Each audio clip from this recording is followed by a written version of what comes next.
Flavia Román.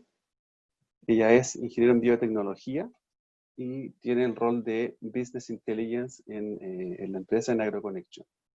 El título de su presentación es Biología molecular del estrés vegetal.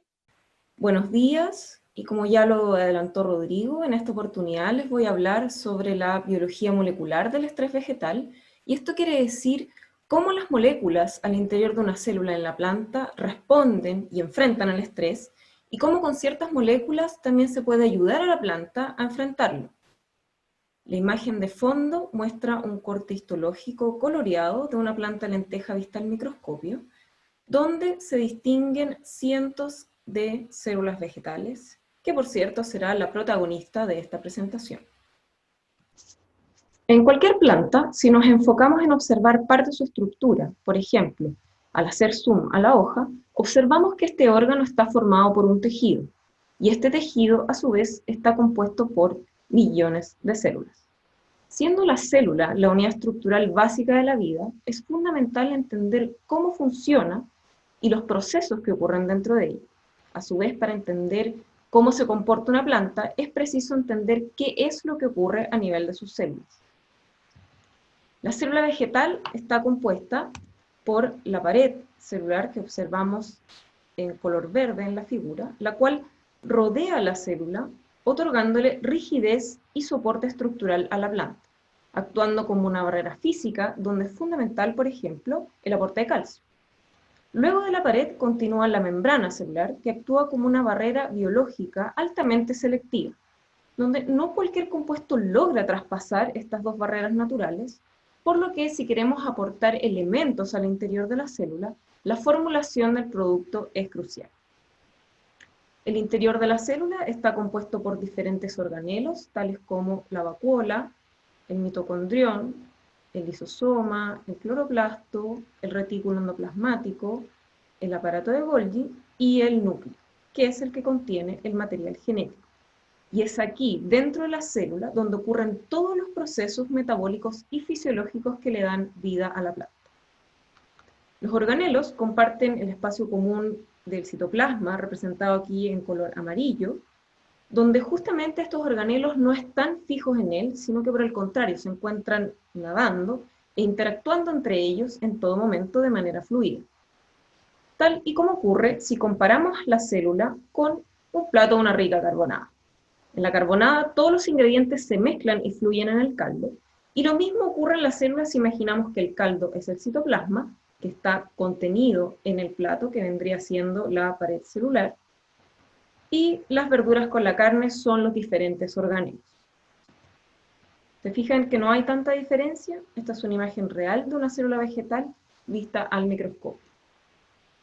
Las células están compuestas básicamente de 5 elementos fundamentales: agua, carbohidratos, lípidos, ácidos nucleicos, que es el material genético, y proteínas. Las proteínas cumplen un sinfín de funciones vitales para la planta, y todas las proteínas están formadas por aminoácidos. Es decir, los aminoácidos son la unidad estructural básica de las proteínas, pero si bien todas las proteínas están compuestas de aminoácidos, los aminoácidos no siempre están destinados a formar proteínas, sino que además de formar proteínas, tienen otros roles y funciones, los cuales se pueden resumir de la siguiente forma. Cumplen funciones esenciales en el metabolismo de la planta, son los responsables de la asimilación y transporte de nitrógeno, es decir, que la planta obtiene este macronutriente esencial mediante los aminoácidos. Son precursores de fitohormonas, como por ejemplo el etileno o el ácido indolescético, y son compuestos secundarios involucrados en la interacción de las plantas con sus ambientes biótico y abiótico. Es decir, que tanto aminoácidos como otras moléculas son consideradas señales que recorren la planta llevando un mensaje.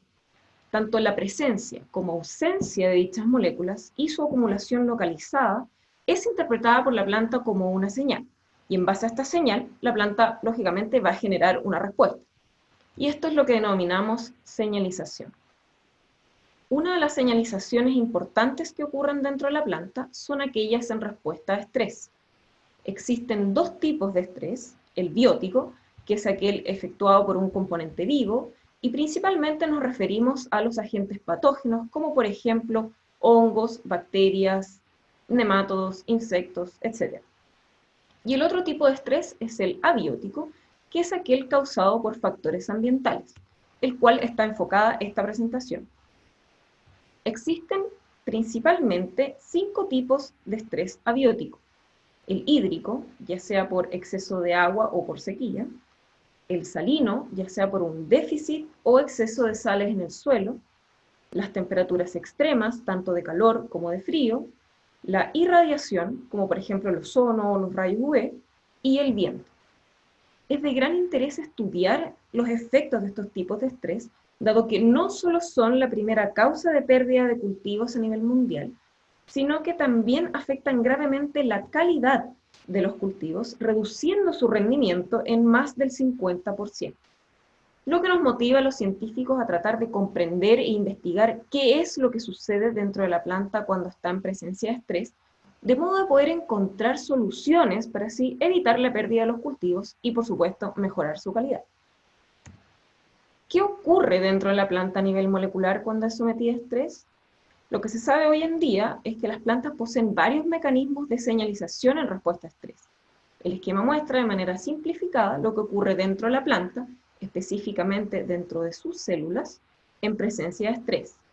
Por un lado, diferentes factores abióticos están afectando a la planta.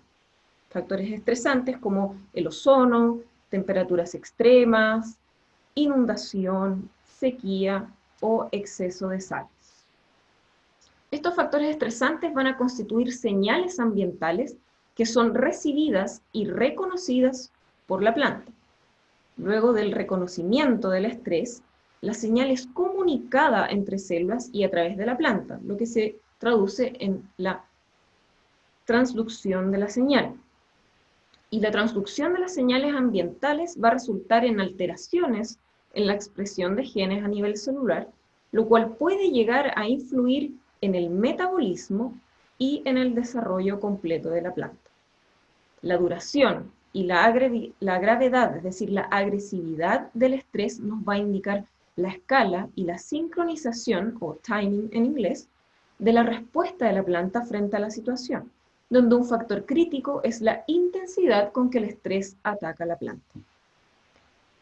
Para entender lo anterior, debemos saber que la planta responde a los diferentes tipos de estrés, tanto como células individuales y sinérgicamente como un organismo completo. ¿Cómo ocurre esto? La señal de estrés es primeramente percibida por los receptores presentes en la membrana de las células vegetales de la planta. Seguidamente, esta señal es transducida río abajo, involucrando otros factores que permiten la transmisión de la señal, como por ejemplo la activación de sensores que responden a calcio, resultando así en la expresión de diversos genes de respuesta a estrés. El producto de estos genes de estrés nos van a llevar a la tolerancia y respuesta de la planta o su adaptación, ayudando a la planta a sobrevivir y sobrellevar las condiciones desfavorables a las cuales se está enfrentando. La respuesta también puede llevar a una inhibición del crecimiento o a la muerte celular, lo cual dependerá de cuántos genes y qué tipo de genes se están expresando en respuesta al estrés. Puede ser un aumento como una disminución de la expresión. En general, la respuesta a estrés es una acción coordinada de muchos genes codificantes, tanto para factores como para proteínas participantes en vías de señalización, incluyendo sus modificaciones, sus adaptaciones posttraduccionales e incluso el anclaje entre ellas, lo que se traduce en que a la planta le lleva mucho tiempo hacer todo este proceso de generar una respuesta en defensa a estrés. Entonces, tenemos que el reconocimiento del estrés va a activar una vía de transducción de señales que transmitirá la información al interior de la célula y por ende a través de la planta. Por ejemplo, si variamos la temperatura, ya sea un aumento o una disminución, vamos a afectar la fluidez de la membrana plasmática. Este cambio en la fluidez es percibido por la planta y transducido a que aumente la expresión de ciertos genes. Al transcribirse estos genes a proteína, es decir, que estamos aumentando el proceso de traducción en la célula, nos va a conllevar a una estabilización de muchas proteínas.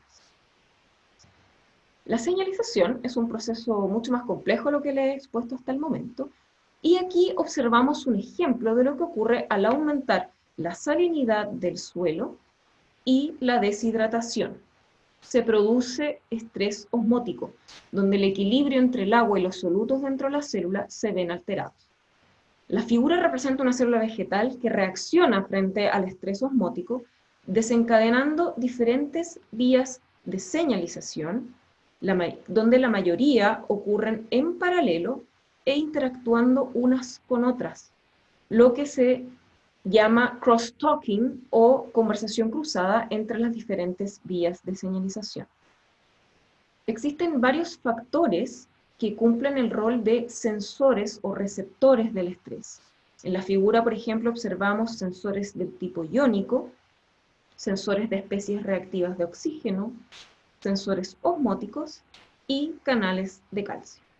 Cada uno de estos receptores o sensores del estrés va a gatillar una respuesta que va a activar a otros factores, es decir, que el mensaje va a ser transferido de una molécula a otra, generando así una cascada de señalización. Esta cascada activa, por ejemplo, fitohormonas como el ácido abscísico, o su sigla ABA, que vendría siendo el mediador de la señal del estrés, va a activar diferentes proteínas del tipo quinasa, que a su vez van a interactuar entre sí para llegar al núcleo de la célula y transferir el mensaje para modular la expresión de genes específicos para solventar el estrés, en este caso osmótico.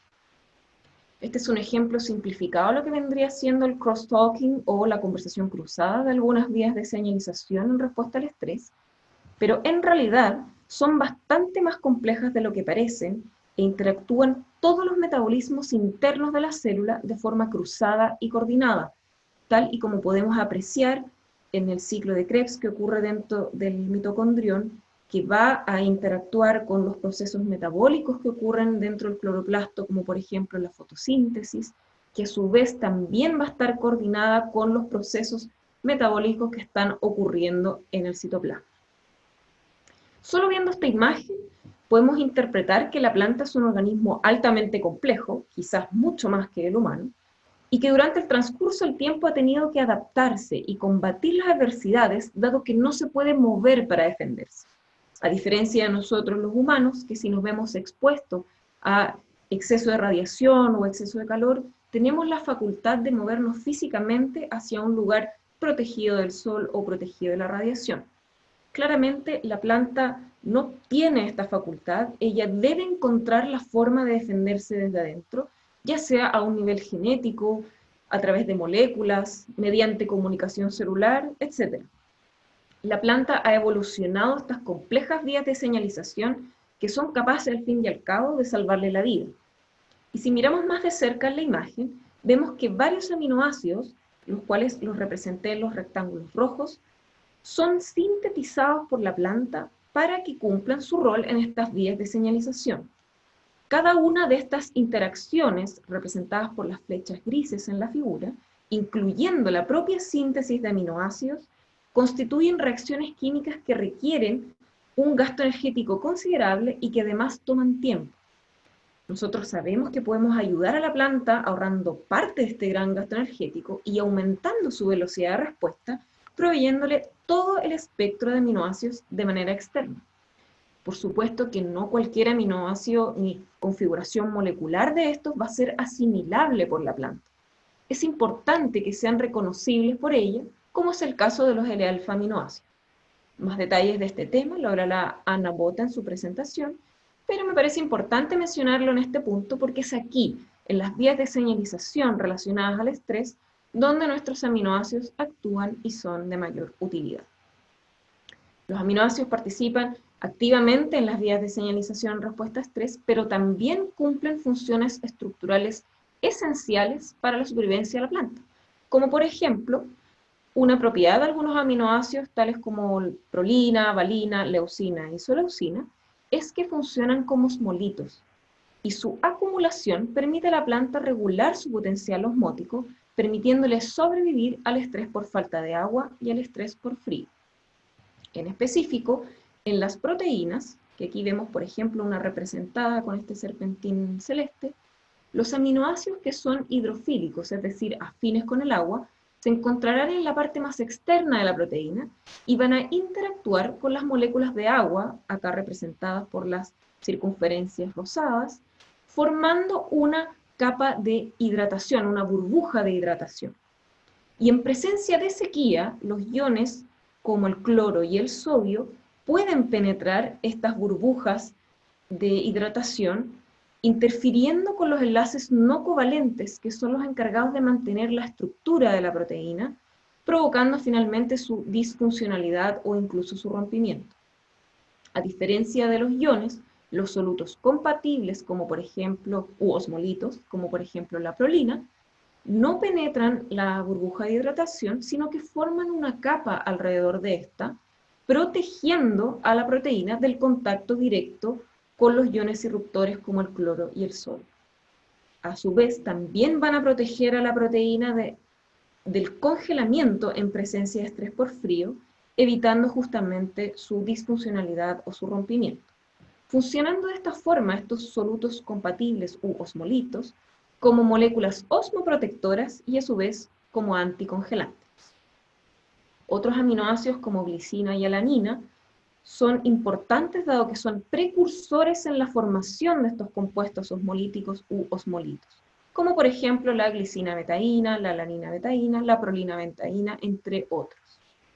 Lo importante de este fenómeno es que una vez que el estrés desaparece, estos aminoácidos pueden ser repolimerizados, es decir, que pueden volver a formar proteínas u otros compuestos metabolizables para la planta, produciendo metabolitos primarios, es decir, alimento y por ende energía para la planta. De esta forma, se facilita el ajuste osmótico de una manera rápida, pero por sobre todo reversible. Otras funciones de los aminoácidos en la planta consisten en la formación de proteínas clave, como por ejemplo las histonas, que son las proteínas encargadas de empaquetar el ADN, la formación de porinas, que son proteínas que atraviesan completamente la membrana plasmática, formando un canal, donde, por ejemplo, el caso de las aquaporinas, permiten el tránsito del agua tanto fuera como dentro de la célula. Las proteínas del tipo LEA, dada su sigla en inglés de embriogénesis tardía abundante, que son las encargadas de proteger al embrión al interior de la semilla del estrés. También la formación de las head shock proteins, que son proteínas que se activan en presencias de choques de calor, y también en la formación de proteínas regulatorias, que pueden ser tanto factores de transcripción o factores o proteínas participantes en vías de señalización, en rutas metabólicas, etc. Aminoácidos como fenilalanina, tirosina y triptófano son precursores en la producción de productos secundarios fundamentales en la planta, como por ejemplo el caso de la lignina en las plantas leñosas, y también participan en la señalización. La serina, a su vez, participa activamente en los tejidos en crecimiento, como los meristemas, y también cumple un rol como molécula señalizadora. Otra función importante de los aminoácidos frente al estrés es su rol como agente complejante. Pero para entender esta función debemos tener presente que una planta estresada no asimila ni transporta tan eficientemente los nutrientes y o microelementos como si lo haría una planta que no esté sometida a estrés. Inclusive si es que hay mucha cantidad de micro y macronutrientes disponibles en el medio. Tanto los micro y macronutrientes que se encuentran en el medio, yo por ejemplo aquí representé el calcio, el magnesio y el zinc, etc., no siempre tienen la facilidad de entrar a la planta y por ende de llegar a las células. Pero dado que los aminoácidos tienen la capacidad de unirse a los microelementos, formando un complejo mucho más soluble y asimilable por la planta, que esta es propiamente tal la función complejante, permiten que estos microelementos lleguen dentro de la planta de una manera eficiente, segura y por sobre todo rápida al lugar de consumo, incluso cuando la planta está sometida a estrés. A su vez, el rol de agente complejante de los aminoácidos posibilita el aumento de la biodisponibilidad de dichos micronutrientes. Biodisponibilidad se define como la fracción de un elemento que es realmente utilizada por la planta, es decir, que la planta lo absorbe, lo usa y lo aprovecha en su totalidad. Por lo que podemos afirmar que aquellos cultivos que se encuentran sometidos a estrés pueden nutrirse adecuadamente gracias a las múltiples y dinámicas funciones de los aminoácidos. En resumen, vimos que en la célula vegetal ocurren todos los procesos vitales para la planta. Dentro de las células existen diversas vías de señalización, las cuales le permiten a la planta solventar situaciones de estrés, entre muchos otros procesos. Dichas vías de señalización son altamente complejas, dinámicas, e involucran muchos elementos y factores como por ejemplo proteínas y aminoácidos. Los aminoácidos cumplen funciones clave dentro de la planta, sobre todo cuando está bajo estrés, y participan en todos los procesos que involucran la supervivencia y el óptimo desarrollo de la planta. A su vez, como lo mencioné anteriormente, al suministrar aminoácidos a los cultivos, le ahorramos a la planta un gasto energético tremendo. Le vamos a aumentar considerablemente la velocidad de respuesta de la planta frente al estrés. Le vamos a dar las herramientas clave para responder y sobrellevar dicho estrés. Y finalmente, aún en ausencia de estrés, le estamos ayudando en todos sus procesos metabólicos esenciales. Con esta imagen les quiero compartir una reflexión.